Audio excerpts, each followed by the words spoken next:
प्रश्नावली 6.3 का दूसरा सवाल क्या है कि आकृति बनी हुई है, उसमें त्रिभुज ओडीसी सर्वांगसम है त्रिभुज ओबीए। कोण बीओसी बराबर 125 डिग्री दिया है, सीओडी बराबर 17 डिग्री दिया है। तो कोण डीओसी, कोण डीसीओ और कोण ओएबी ज्ञात करना है। ठीक है, देखो बना है त्रिभुज, कौन कौन सा बना है।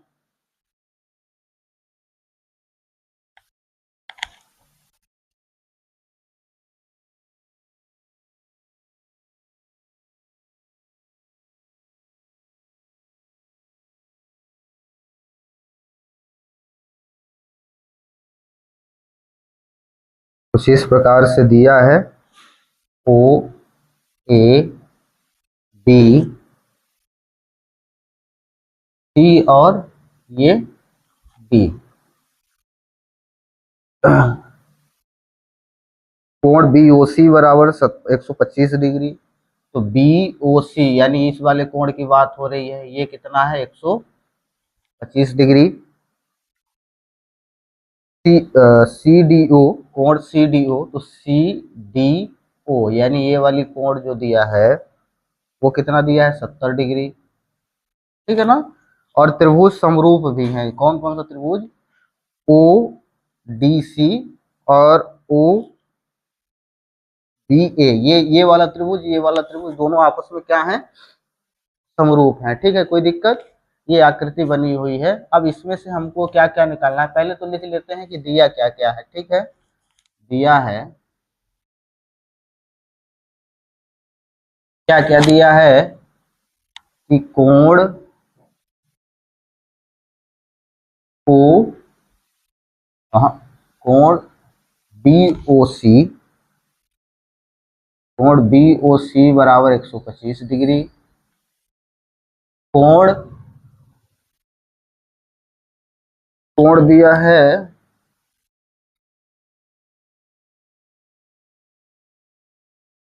D D O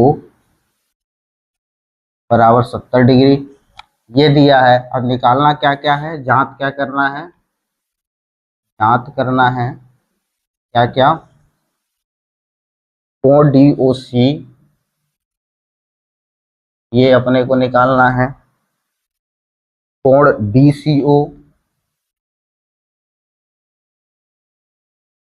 D C ओ ये अपने को निकालना है, और कोण ओ ए बी, ओ बी ए ये अपने को, ओ ए बी, ए बी ये निकालना है। ठीक है, कोई दिक्कत है इसमें। अब देखो इसको कैसे हल करेंगे। पहले तो अब देखो, ये वाला कोण यदि 125 डिग्री है तो पहले हम ये वाला कोण निकाल लेते हैं। ठीक है, ये कौन सा कोण है, डी ओ सी कहें या फिर सी ओ डी। ठीक है ना।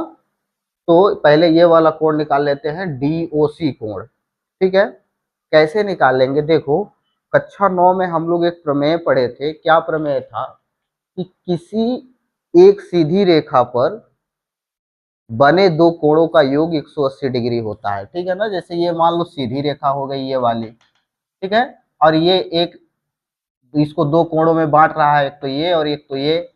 तो सीधी रेखा पर बने कोणों का योग कितना होता है 180 डिग्री। इसको रैखिक युग्म कहते हैं। क्या कहते हैं, रैखिक। रैखिक मतलब रेखा, एक ही रेखा, यानी एक ही रेखा पर बने दो कोणों का योग कितना होगा 180 डिग्री। तो कौन कौन से कोण, इस कोण को और इस कोण को यदि जोड़े तो 180 डिग्री आएगा। ठीक है ना। तो एक कोण इसमें से दिए ही है तो ये वाला हम आसानी से निकाल लेंगे। ठीक है ना। देखो क्या लिखते हैं कि कोण बी ओ सी प्लस कोण बी ओ सी कौन हो गया, बी ओ सी यानी ये वाला कोण, फिर इसके बाद सी,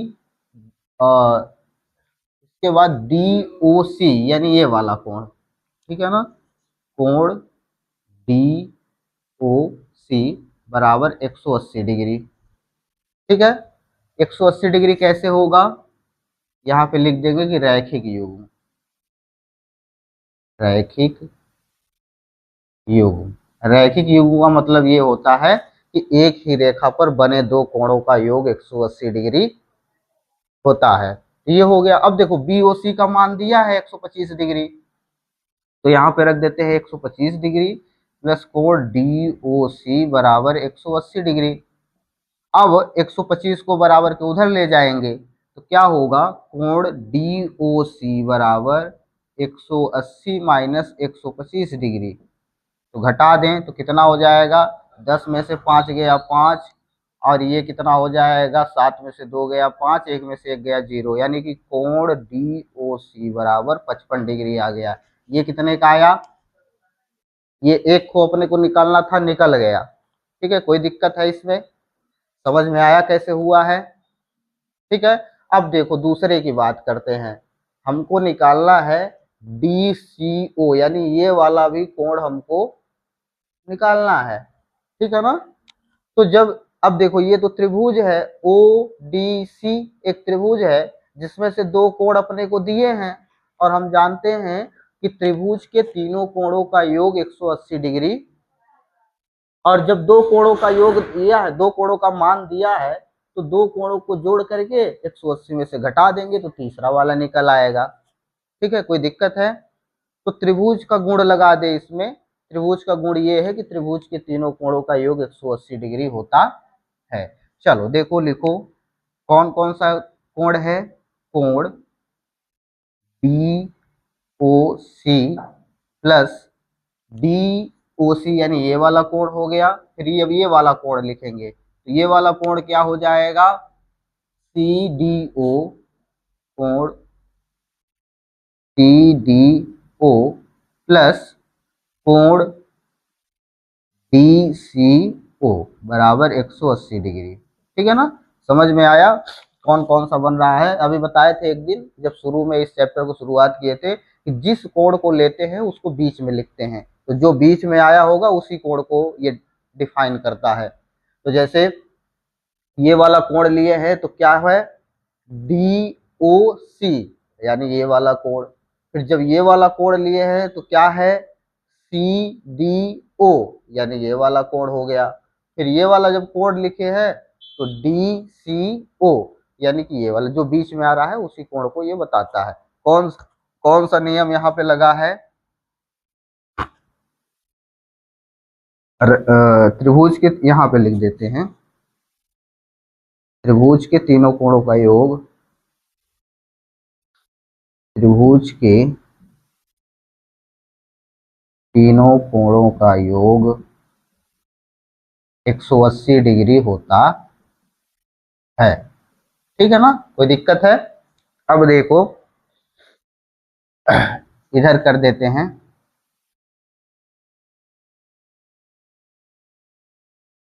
देखो क्या होगा, DOC कितना दिया है, 55 डिग्री,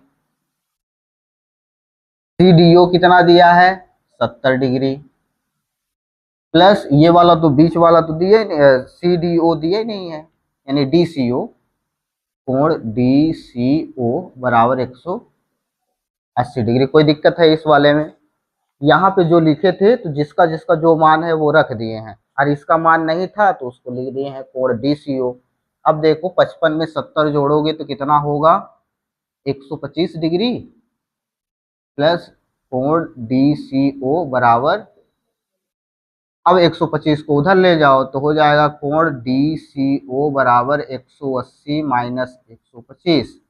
तो कोण DCO बराबर 180 में से 125 को घटाओगे 55 आएगा, यानी इसका मतलब है ये वाला भी कोण 55 डिग्री का आ गया। ये कितने का आ गया, कोई दिक्कत है, ये वाला निकालना था, ये भी आ गया। अब देखो अगले कंडीशन में हमें क्या निकालना है, OAB, क्या निकालना है। अब देखो OAB बन कहाँ रहा है, तो O तो यहाँ है, अब बीच में A आया है तो इसका मतलब कोण A की बात हो रही है। जैसे OAB तो बीच में क्या है, A, तो कोण A की बात हो रही है, हमें कोण A निकालना है। ठीक है ना, तो कोण A कहाँ पे है, देखो OAB, यानी इस वाले कोण की बात हो रही है, इस वाले कोण की।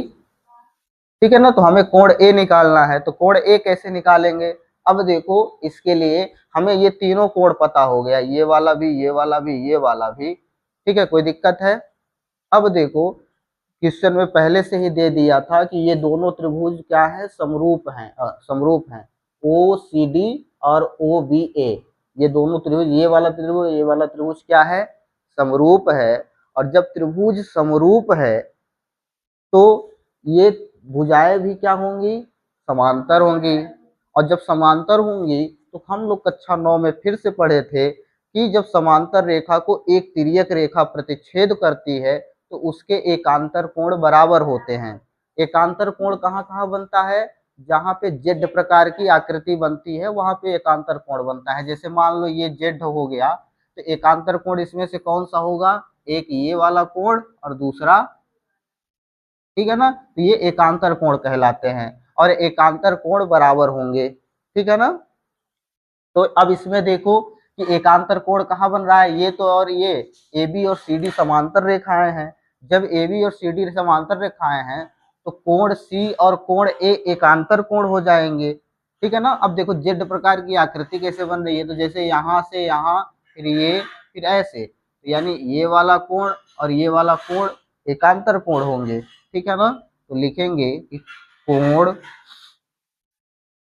कोण ओ ए बी बराबर है कोण डी सी ओ के।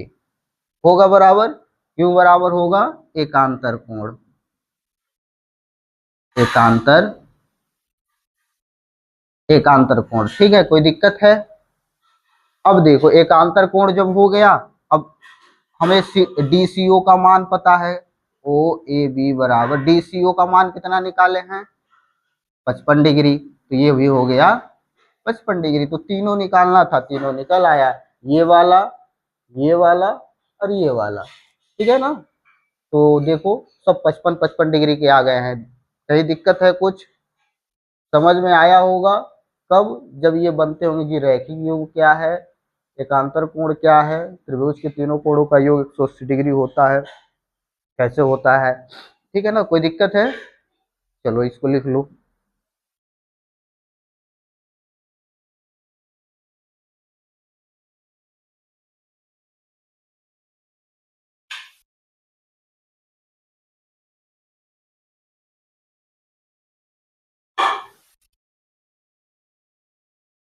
देखो क्वेश्चन नंबर 3, समलंब ABCD जिसमें AB समांतर है DC के, विकर्ण AC और BD परस्पर O बिंदु पर प्रतिच्छेद करते हैं।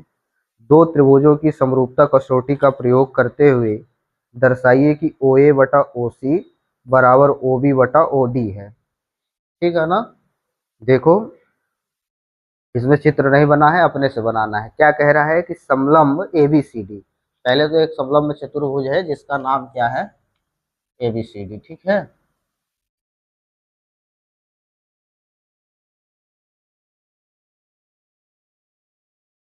ये एक समलंब चतुर्भुज है, ए बी सी और ये डी। ए सी और बी डी परस्पर ओ पर प्रतिच्छेद करते हैं। जो विकर्ण है ए सी और ये बी डी किस बिंदु पर प्रतिच्छेद कर रहे हैं? ओ बिंदु पर प्रतिच्छेद करते हैं। अब समरूपता कसौटी का प्रयोग करते हुए दर्शाइए कि जो ओ ए है, ओसी का अनुपात, ओए और ओसी का अनुपात बराबर है किसके? ओबी और ओडी के अनुपात के। ठीक है ना, क्या करना है, क्या सिद्ध करना है कि जो ओए और ओसी का अनुपात है वो बराबर है ओबी और ओडी के अनुपात के। ठीक है ना, ये करना है। अब देखो जब एबीसीडी समलंब चतुर्भुज है तो यानी कि इसकी एक भुजा समांतर दे दिया है, ए बी समांतर बीसी। कोई दिक्कत है? ये इस प्रकार से है। अब जो सिद्ध करना, पहले जो दिया है उसको लिख लेते हैं। दिया है ए बी सी डी समलंब चतुर्भुज है, समलंब चतुर्भुज है, इसमें ए बी समांतर दिया है किसके, डीसी के। ठीक है, कोई दिक्कत। सिद्ध क्या करना है, सिद्ध करना है कि ओ ए और ओ सी का जो अनुपात है वो बराबर है किसके अनुपात के, ओ बी और ओ डी के। ठीक है, कोई दिक्कत है इसमें, इतना दिया है। अब देखो आगे आगे क्या करना है, ये कब बराबर आएगा, जब इनका अनुपात कब बराबर आएगा, ओ ए और ओ सी, ओ बी और ओ डी का अनुपात बराबर कब आएगा, यदि मान लो हम किसी दो त्रिभुज को सर्वांग सम कर दें, ठीक है ना, जिसमें ये चारों भुजाएं आती हों, ठीक है ना, तो इसको और इसको कर देंगे, तब पर भी अगर इस त्रिभुज को और इस त्रिभुज को सर्वांग सम सिद्ध कर देंगे तब पर भी ये इनका इन भुजाओं का अनुपात क्या होगा, आ जाएगा। ठीक है ना, तो क्या करना है, और चाहे तो दूसरा भी ले सकते हैं, ये ले सकते हैं, ये ले सकते हैं, यानी इसको फिर मिटाना पड़ेगा। ठीक है, तो अब देखो हम सीधा सीधा ओ ए बी त्रिभुज ले लेते हैं और ओ सी डी त्रिभुज, ठीक है ना, इसमें कोई दिक्कत नहीं है। यदि त्रिभुज ओ ए बी को ओ सी डी के सर्वांगसम सिद्ध कर दिए तो इसका मतलब होगा कि भुजाओं का अनुपात बराबर हो जाएगा। ठीक है ना, देखो कैसे करना है, उपपत्ति उपपत्ति देखो, त्रिभुज कौन कौन से त्रिभुज, त्रिभुज ओ ए बी तथा त्रिभुज ओ सी डी में, ओ सी डी में, ठीक है ना, कोई दिक्कत। अब देखो इसको कैसे सर्वांगसम सिद्ध करेंगे, सॉरी सर्वांगसम नहीं, समरूप सिद्ध करना है। क्या सिद्ध करना है, समरूप। पहली बात, ये भुजा और ये भुजा का तो अनुपात बराबर दिख रहा है, ठीक है ना, एक बात। दूसरी बात, ये वाला कोण जो है, यानी ये वाला कोण इस कोण के बराबर होगा। कैसे बराबर होगा, एकांतर कोण से बराबर होगा, क्योंकि ये वाली भुजा और ये वाली भुजा समांतर है, और समांतर रेखा को जब एक तिर्यक रेखा प्रतिच्छेद करती है तो बनने वाले एकांतर कोण बराबर होते हैं, और एकांतर कोण बनने जेड प्रकार की जो आकृति बनती है, तो ये देखो यहाँ से जेड प्रकार की आकृति ऐसे बन रही है, तो ये वाला कोण और ये वाला कोण ऐसे जेड बन रहा है, तो ये वाला कोण और ये वाला कोण, ठीक है, ये वाले कोण बराबर हो गए। तो लिख ले पहले, कोण कोण ए बराबर कोण सी, कैसे हुए, एकांतर कोण। कौन से कोण, कोई दिक्कत है, कोण ए और कोण सी बराबर कैसे हुआ, ये वाला कोण ए है और ये वाला कोण सी है, ये कोण कैसे बराबर हुए, एकांतर कोण से, ठीक है ना। अब देखो ऐसे जेड उल्टा भी बना दें, मान लो इस प्रकार से जेड बना दें, तब पर भी तो ऐसे बनेगा लगभग लगभग, ये तो जेड उल्टा भी तो बना सकते हैं, तो जेड जब उल्टा बनेगा और रेखाएं समांतर हैं तो ये वाली भी कोण और ये वाला कोण भी बराबर होगा। ठीक है, देखो जैसे ये भुजा और ये भुजा समांतर है, तो अब ये उल्टा जेड इस प्रकार से बन रहा है, यहाँ से शुरू हुआ ऐसे, फिर ऐसे हो गया, तो यानी ये वाला कोण और ये कोण बी और कोण डी बराबर होंगे, ये भी एक आंतर कोण है, समझ में आ रहा है। तो अब ये कोण बी बराबर है कोण डी के, किससे बराबर है, एकांतर कोण, ठीक है ना। अब देखो तीसरा कोण देखें या फिर कुछ तीसरा निकालें, तो तीसरे में क्या है, देखो ये वाला कोण जो है और ये वाला कोण, इस त्रिभुज का ओ सी डी त्रिभुज का ये वाला कोण और ओ ए बी त्रिभुज का ये वाला कोण, दोनों बराबर होंगे। क्यों बराबर होंगे? क्योंकि हम वही कक्षा 9 में पढ़े हैं कि शीर्षाभिमुख कोण बराबर होते हैं। जब दो रेखाएं एक दूसरे को तिर्यक प्रतिच्छेद करती हैं तो बनने वाले शीर्षाभिमुख कोण बराबर होते हैं। ठीक है, ये हो गया। जैसे मान लो ये ऐसे दो रेखाएं तिर्यक प्रतिच्छेद कर दी, तो ये वाला कोण इसके बराबर होगा और ये वाला कोण इसके बराबर होगा। ठीक है ना, तो आमने सामने के कोण शीर्षाभिमुख कोण कहलाते हैं और शीर्षाभिमुख कोण क्या होते हैं? बराबर होते हैं। ठीक है, कोई दिक्कत?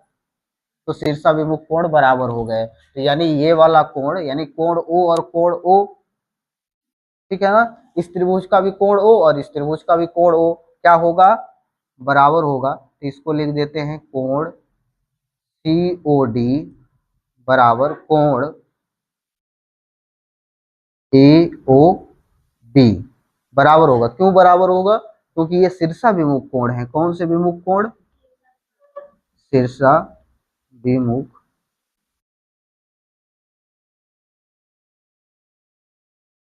कोण। ठीक है, कोई दिक्कत है यहाँ पे?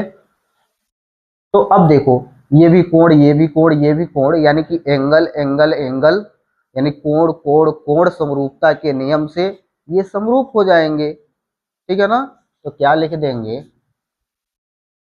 कि कोण कोण कोण समरूपता के नियम से त्रिभुज ओ ए O B O A B समरूप है त्रिभुज ओ सी डी के। ठीक है, कोई दिक्कत है? ये वाले त्रिभुज क्या हो गए? OCD और OAB समरूप हो गए। ठीक है ना, समरूप क्यों हो गए? क्योंकि हम लोग ने समरूपता का नियम पढ़ा है कि जिसके तीनों कोण किसी दो त्रिभुजों के तीनों कोण बराबर हों, तो यानी तीनों संगत कोण क्या होंगे? बराबर होंगे, तो त्रिभुज हमारे समरूप होंगे। क्या होंगे? और जब ये वाली आकृति और ये वाली आकृति समरूप है, तो समरूप त्रिभुज में हम ये भी पढ़े हैं कि उनकी संगत भुजाओं का अनुपात बराबर होता है। संगत भुजाओं का अनुपात क्या होता है? बराबर होता है। तो ये भुजा इसके, इसका अनुपात इसके बराबर, इसका अनुपात इसके बराबर, तो हम लिख देंगे सीधे कि OA बटा OC बराबर OB बटा OD। ठीक है, कोई दिक्कत? यही तो सिद्ध करना था अपने को। देख लो कहाँ समझ में नहीं आया फिर बताओ।